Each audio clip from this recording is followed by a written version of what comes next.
Salut, c'est Vincent de Frandroid. On est actuellement sur le stand de Huawei au CES pour découvrir la Mediapad M2 dans sa version 10 pouces, une tablette qu'on connaissait déjà dans sa version 8 pouces.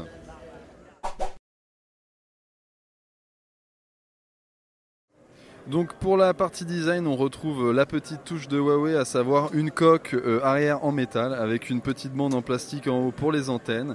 On a le capteur en haut de 13 mégapixels avec bien sûr autofocus automatique.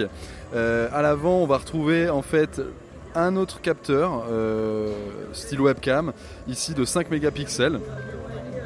Petite subtilité de cette Mediapad en version 10 pouces qu'il n'y avait pas sur la version 8 pouces, c'est la présence d'un capteur d'empreinte digitale à l'avant pour déverrouiller la tablette par exemple. En termes de spécifications techniques, on va retrouver un Kirin 930, donc un SoC qui commence à être un petit peu vieillissant. On aurait aimé un 950, le flagship de Huawei actuellement. Mais bon, ça reste quand même assez fluide. C'est un SoC milieu de gamme. Bon, voilà, c'est quand même assez bien. Et il y a 2 Go de mémoire vive ou 3 Go de mémoire vive avec 16 ou 64 Go d'espace de stockage. Au niveau de l'écran, on va augmenter un petit peu la luminosité. Donc on est sur du 10 pouces de diagonale, la définition Full HD et c'est une dalle IPS. Huawei n'est pas encore passé à l'AMOLED pour ses grandes diagonales.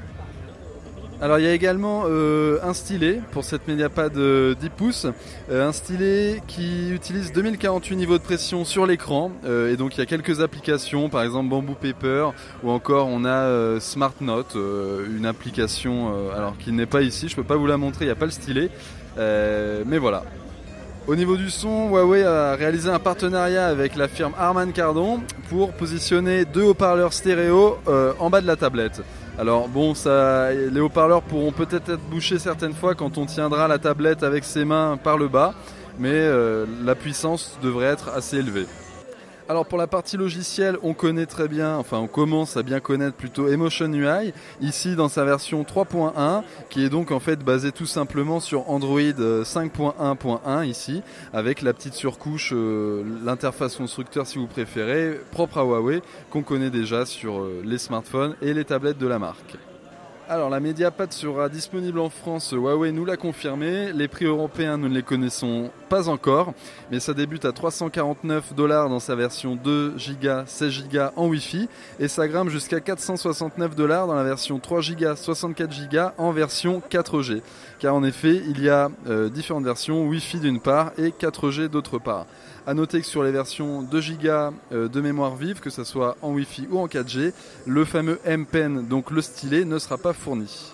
Au final, la tablette de Huawei, la Mediapad M2 dans sa version 10 pouces ne diffère pas vraiment de la version 8 pouces.